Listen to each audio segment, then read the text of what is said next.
Hello friends, എല്ലാവർക്കും computer and mobile ടിപ്സിന്റെ പുതിയൊരു അധ്യായത്തിലേക്ക് സ്വാഗതം. ഇന്ന് ഞാൻ നിങ്ങളുമായി ഷെയർ ചെയ്യാൻ പോകുന്നത് മെമ്മറി കാർഡുകളെ കുറിച്ചാണ്. നമ്മളെല്ലാവരും ഫോൺ ഉപയോഗിക്കുന്നവരാണ്. നമ്മളെല്ലാവരും ഫോണുകളിൽ മെമ്മറി കാർഡുകളും ഉപയോഗിക്കുന്നവരാണ്. എന്നാൽ മെമ്മറി കാർഡിനെ കുറിച്ച് ഡീറ്റെയിൽ ആയിട്ടുള്ള ചില കാര്യങ്ങളാണ് ഞാൻ ഇന്ന് നിങ്ങളുമായിട്ട് ഷെയർ ചെയ്യാൻ പോകുന്നത്. ആദ്യം നമുക്ക് മെമ്മറി കാർഡുകൾ ഏതൊക്കെ ടൈപ്പിലുള്ള മെമ്മറി കാർഡുകൾ ലഭിക്കുമെന്ന് നോക്കാം. അതായത് ആദ്യ സമയങ്ങളിൽ ഇറങ്ങിയിരുന്ന മെമ്മറി കാർഡുകൾ നോർമൽ മെമ്മറി കാർഡ്, ഫുൾ സൈസിലുള്ള മെമ്മറി കാർഡുകളായിരുന്നു. അതിനുശേഷം മൈക്രോ എസ് ടി കാർഡുകൾ വന്നു. മൈക്രോ എസ് ടി കാർഡ് ഇപ്പോൾ നമ്മൾ സാധാരണ നമ്മുടെ മൊബൈലുകളിൽ യൂസ് ചെയ്യുന്നത് മൈക്രോ എസ് ടി കാർഡാണ്. അതിന് മുമ്പ് മിനി എസ് ടി കാർഡുകൾ ഉണ്ടായിരുന്നു. ഏകദേശം 2 വർഷം മുമ്പ് വരെ മിനി എസ് ടി കാർഡുകളായിരുന്നു നമ്മൾ ഉപയോഗിച്ചിരുന്നത്. എന്നാൽ ഇപ്പോൾ അത് അത്ര പ്രചാരത്തിലില്ല. ഇനി നമുക്ക് ഈ മെമ്മറി കാർഡുകളെ അതിന്റെ സൈസിന്റെ അതിന്റെ വലുപ്പത്തിന് അനുസരിച്ച് നമുക്ക് ഒരു 3 കാറ്റഗറി ആയിട്ട് തിരിക്കാൻ സാധിക്കും. ആദ്യം ഞാൻ പറഞ്ഞ പോലെ ഒന്ന് നോർമൽ എസ് ടി കാർഡുകൾ 4 GB വരെ സപ്പോർട്ടഡ് ആയിരുന്നു. എന്നാൽ അതിനുശേഷം STHC എന്ന് പറയുന്ന ഒരു വേരിയന്റിലുള്ള എസ് ടി കാർഡുകൾ വന്നു. അത് 32 GB വരെ സപ്പോർട്ടഡ് ആയിട്ടുള്ള എസ് ടി കാർഡുകളാണ്. അതിനുശേഷം പുതിയ ഒരു വേരിയന്റിലുള്ള XC എന്ന് പറയുന്ന ഒരു വേർഷൻ, അതായത് എക്സ്റ്റൻഡഡ് കപ്പാസിറ്റി. ഇത് 32 GB മുകളിൽ നമുക്ക് സ്റ്റോറേജ് ലഭിക്കുന്ന മെമ്മറി കാർഡുകളായിരുന്നു. ഇത് 32 GB മുതൽ നമുക്ക് 2 TB വരെ കപ്പാസിറ്റിയുള്ള മെമ്മറി കാർഡുകൾ വേണമെങ്കിൽ ഉണ്ടാക്കാൻ സാധിക്കും STXC എന്ന് പറയുന്ന ഈ ഒരു ടെക്നോളജി ഉപയോഗിച്ച്. എന്നാൽ 2 TB വരെയുള്ള മെമ്മറി കാർഡുകളൊന്നും തന്നെ ഇപ്പോൾ ലഭിക്കത്തില്ല. ഞാൻ പറഞ്ഞതാണ് 2 TB വരെ നമുക്ക് ഇതിന്റെ കപ്പാസിറ്റി കൂട്ടാൻ സാധിക്കും. ഇത് ഞാൻ പറഞ്ഞത് ഇതിന്റെ സൈസിന് അനുസരിച്ചുള്ള ഒരു ക്ലാസിഫിക്കേഷൻ ആണ്. എന്നാൽ ഇനി നമുക്ക് മെമ്മറി കാർഡുകൾ അതിന്റെ സ്പീഡിന് അനുസരിച്ച് നമുക്ക് ക്ലാസിഫൈ ചെയ്യാൻ സാധിക്കും. Class 2, class 4, class 6, class 10, UHS 1, UHS 3. ഇത് ഓരോ ക്ലാസ്സുകളായിട്ട് മെമ്മറി കാർഡ് നമ്മൾ തിരിച്ചിരിക്കുകയാണ്. ഇപ്പോൾ നമ്മളിപ്പോൾ ഒരു ക്ലാസ് 2 മെമ്മറി കാർഡാണ് ഉപയോഗിക്കുന്നതെങ്കിൽ നമുക്കതിൻ്റെ ഡേറ്റ ട്രാൻസ്ഫർ ചെയ്യാനായിട്ടുള്ള സ്പീഡ് 2 MBPS വരെ നമുക്ക് ലഭിക്കത്തുള്ളൂ. 2 MB/s വരെ നമുക്ക് ലഭിക്കത്തുള്ളൂ.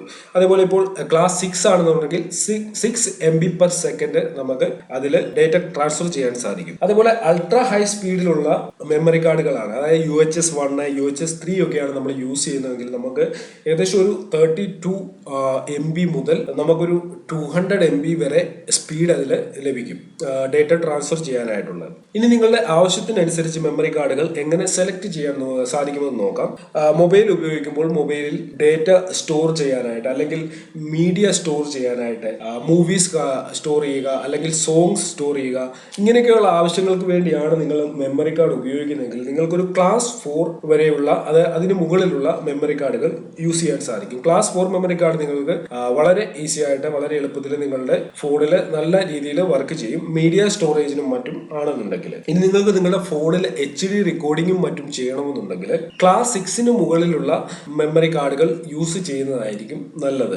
ക്ലാസ് 4 ഒരു മെമ്മറി കാർഡ് ഉപയോഗിച്ച് കഴിഞ്ഞു കഴിഞ്ഞാൽ നിങ്ങൾക്ക് ആ റെക്കോർഡ് ചെയ്യുന്ന വീഡിയോ അതിന്റെ പൂർണ്ണമായിട്ടുള്ള രൂപത്തിൽ ലഭിക്കാൻ സാധ്യതയില്ല. ചിലപ്പോൾ അത് വിട്ടുവിട്ടുള്ള ബ്ലെയർ ആയിട്ടുള്ള രീതിയിലായിരിക്കും നിങ്ങൾക്ക് ലഭിക്കുന്നത്.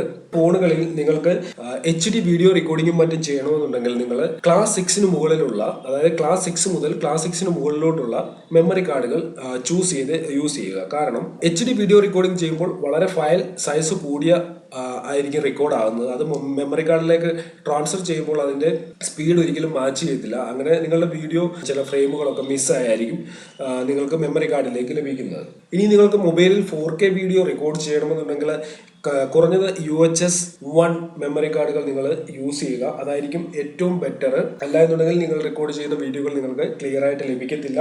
ഇനി നമ്മൾ ക്യാമറയിൽ ഉപയോഗിക്കുന്ന മെമ്മറി കാർഡുകൾ ഒന്ന് നോക്കി കഴിഞ്ഞു കഴിഞ്ഞാൽ നോർമൽ ക്യാമറകളിലും DSLRലും ഒക്കെ നമുക്ക് 4K വീഡിയോ റെക്കോർഡിംഗ് ചെയ്യാൻ പറ്റും. അതേപോലെ ഹൈ ഡെഫിനിഷനിലുള്ള ഫോട്ടോസ് നമുക്ക് ക്യാപ്ചർ ചെയ്യാൻ സാധിക്കും. ഇങ്ങനെയുള്ള ക്യാമറകളിൽ നമ്മൾ കുറഞ്ഞത് UHS 1 തൊട്ട് ഉള്ള മെമ്മറി കാർഡുകളാണ് യൂസ് ചെയ്യേണ്ടത്. UHS 3 ആണ് യൂസ് ചെയ്യുന്നതെങ്കിൽ ഏറ്റവും നല്ലതായിരിക്കും. നിങ്ങൾ റെക്കോർഡ് ചെയ്യുന്ന വീഡിയോയും അതേപോലെ ഫോട്ടോസും ഒക്കെ ഏറ്റവും ക്ലാരിറ്റിയോടെ നിങ്ങൾക്ക് ലഭിക്കും.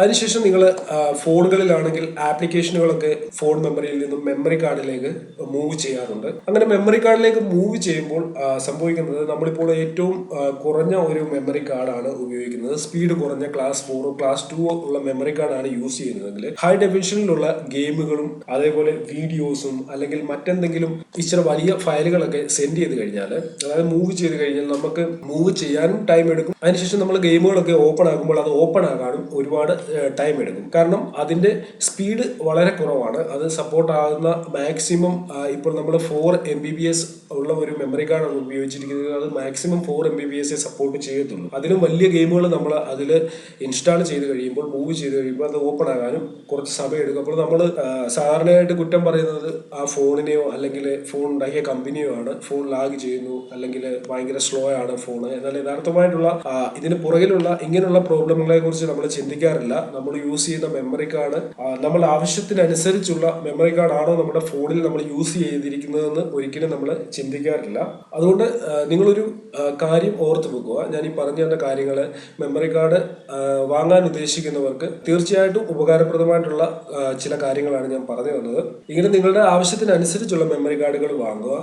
അല്ലാതെ വില കുറഞ്ഞ മെമ്മറി കാർഡുകൾ ലഭിക്കുമെന്ന് കരുതി നിങ്ങൾക്ക് ഉപകാരപ്പെടാത്ത രീതിയിലുള്ള കാർഡുകൾ വാങ്ങി വെറുതെ പൈസ കളയാതിരിക്കുക. ഇവിടെ നോക്കുക, ആമസോണിൽ നിന്ന് ഞാൻ എടുത്ത ഒരു സ്ക്രീൻഷോട്ട് ആണ്. ഇവിടെ ഒരു സാധാരണ മെമ്മറി കാർഡിന്റെ വില 639 രൂപയാണ്, 32 GB.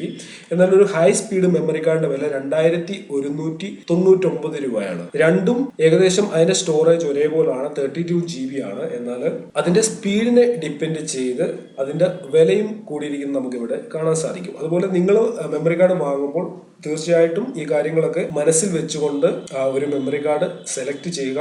ഇത് നിങ്ങൾക്ക് ഉപകാരപ്രദമായിട്ടുള്ള ഒരു അറിവാണെന്ന് ഞാൻ കരുതുന്നു. നിങ്ങൾക്ക് ഈ വീഡിയോ ഇഷ്ടമായിട്ടുണ്ടെങ്കിൽ നിങ്ങളുടെ സുഹൃത്തുക്കൾക്ക് ഷെയർ ചെയ്യുക. അതിനോടൊപ്പം തന്നെ നിങ്ങൾ എൻ്റെ യൂട്യൂബ് ചാനൽ സബ്സ്ക്രൈബ് ചെയ്തിട്ടില്ലെങ്കിൽ യൂട്യൂബ് ചാനൽ സബ്സ്ക്രൈബ് ചെയ്യുക. ഇതുപോലെയുള്ള ഒരുപാട് വീഡിയോകൾ ഞാൻ യൂട്യൂബ് ചാനലിൽ അപ്ലോഡ് ചെയ്യുന്നുണ്ട്. നിങ്ങൾക്ക് തീർച്ചയായിട്ടും ഉപകാരപ്രദമാകുന്ന രീതിയിലുള്ള അറിവുകൾ ഞാൻ നിങ്ങളുമായിട്ട് ഷെയർ ചെയ്യാൻ ശ്രമിക്കുന്നുണ്ട്. നിങ്ങളുടെ സുഹൃത്തുക്കൾക്ക് ഷെയർ ചെയ്യുക. എൻ്റെ ഫേസ്ബുക്ക് പേജും നിങ്ങൾ ലൈക്ക് ചെയ്തിട്ടില്ലെങ്കിൽ എൻ്റെ ഫേസ്ബുക്ക് പേജ് നിങ്ങൾക്ക് ലൈക്ക് ചെയ്യാൻ സാധിക്കും. ഫേസ്ബുക്ക് പേജിന്റെ ലിങ്ക് ഞാൻ ഈ വീഡിയോയുടെ ഡിസ്ക്രിപ്ഷനിൽ കൊടുക്കുന്നുണ്ട്. ഓക്കെ ഫ്രണ്ട്സ്, ഇതിലും നല്ലൊരു അറിവുമായി നമുക്ക് അടുത്ത വീഡിയോയിൽ കാണാം.